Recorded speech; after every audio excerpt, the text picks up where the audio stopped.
Hello, welcome back. I am Fedi, if you don't know who I am.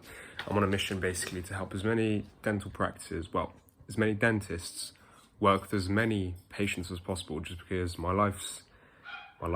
best friend's life got completely changed when he worked with a dentist, but more specifically it was when he had his treatments done. It was orthodontic treatments basically for his teeth, and his life just completely changed. He became more confident, he did well in his exams and going towards uni and everything. But point is, that's my mission, and that's why I make these videos. And today's video is more specifically about the fact that you kind of need to have quite a rigid sales process, right? And this is more specifically for dentists, right? Rather than necessarily practice owners or principal dentists. Well, it actually can relate to principal dentists quite a lot, but having a rigid sales process. And a lot of dentists don't like using the word sales in their process of consulting, then giving the treatment plan, and then booking the next appointment. But it is a sales process, right? Because what sales really is, it's kind of like a 5-step process where in the first one, introduction, second and third is kind of like the consultation or digging deeper and asking questions. And then the fourth and fifth is part of the ending the conversation and then the consolidation for their decision or the consolidation for the conversation. So how would this go in a normal conversation? You'd say, hi, my name is Fedi. Nice to meet you. I do this, this, and that. I work with Dentoo. I'm the director of Dentoo. What about you? So you ask a question. Oh, my name is John. I do this, this, and that. I'm a dentist, blah, blah, blah. Oh, awesome, John. How long have you been in dentistry for? You get the idea. Until before me and John leave, I say, you know what, John? It was really nice to meet you. I hope to get to see you again. John says, you know what? I see you next week. Call me on Saturday. Whatever. You get the point. The consolidation is us moving on to the next step, but also rounding off the conversation that we had. And that is what you're doing. So when you have someone come in, you kind of introduce yourself. It's the first time they come in as a booked appointment. You introduce yourself, you get to know them a little bit, and then you kind of do the consultation around their teeth, what sort of issues they're having. And then near the end, you are rounding off, giving them the treatment plan, and then the consolidation at the end is, would you like to book an appointment? So that is the sales process for dentists, okay?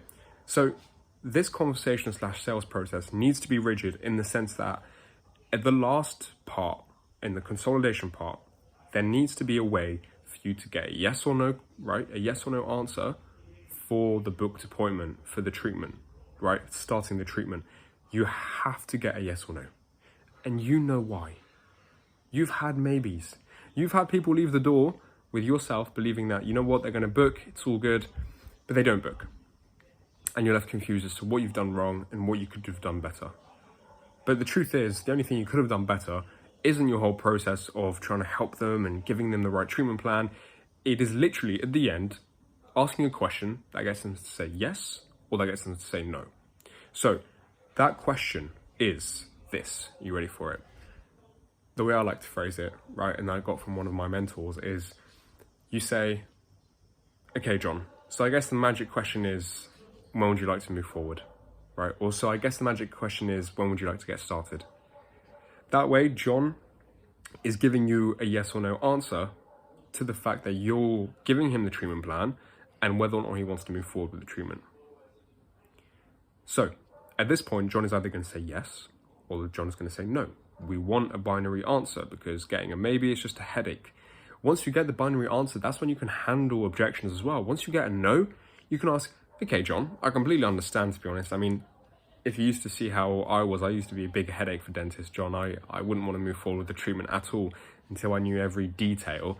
Is there something that I haven't been able to give you in terms of details or any information, John, that you need before moving forward? And then John will give you a yes or no answer, and he will ask you specifically at that point what he's missing and what his objection is. He might say, I need to think about it. He might say it's too expensive, etc., etc. And that's when you handle that, right? And if you're confused on how to handle the objection, I need to think about it, I'm going to give you a really quick rundown of how you want to do it. So what you want to say basically is, okay, John, I completely understand. I mean, it is quite a long process, so I completely understand why you need to think about it. But if you don't mind me asking, John, what is there specifically that you need to think about? And then John will tell you price. John will tell you how long the treatment is. John will tell you he hasn't got all the details he wants. He's confused because the objection of I need to think about it is a smokescreen the hundreds of other objections, right, that they have around the price, they have around the treatment itself, that they have around you. I know that sounds bad, but they might not trust you, whatever there is, right? But the point is, you've only gotten to this set, you've only gotten to this end goal, right? You've only gotten to the objections, you've only gotten to the binary yes or no after having a rigid system where you are asking that question at the end. So just to round off the video, just to make sure you understand, okay? You need to have a process of where you're taking your patients through to make sure that at the end of the consultation, they are giving you a yes or no answer, right? Sorry about the dogs, by the way. But basically, you want to ask a question that's similar to, hey, are we okay to move forward? I guess the magic question is, when would you like to get started? Hey, John, if I book you in for next week, does that sound good?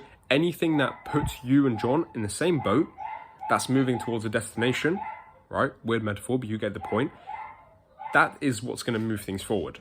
Because you just guessing and saying, John, you know what, John, I've got space next week. I can let you book in a reception. You haven't gotten anything from John. Even if he says yes, he might not book, right? But if you get a yes there, you can just book him in directly and you're able to just get him in the next appointment. And then secondly, is handling the objection, I need to think about it.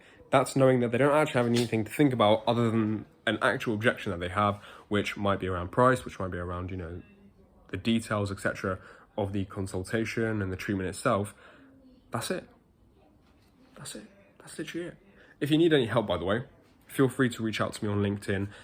It's a bit complicated to get there. Not really. It's Fedi Lekamus on LinkedIn, and there's also a link on the YouTube channel itself. So you can go on there, message me if you have any questions about sales or anything like that. Obviously, I'll give you any information for free. I'm not going to charge you for tips and tricks. But thank you so much for watching the video. I hope you learned something. Next time, try it out, right? Try out a question at the end of your consultation to get things forward to the next step. And I promise you, you're going to see so much more booked appointments in your calendar. Take care.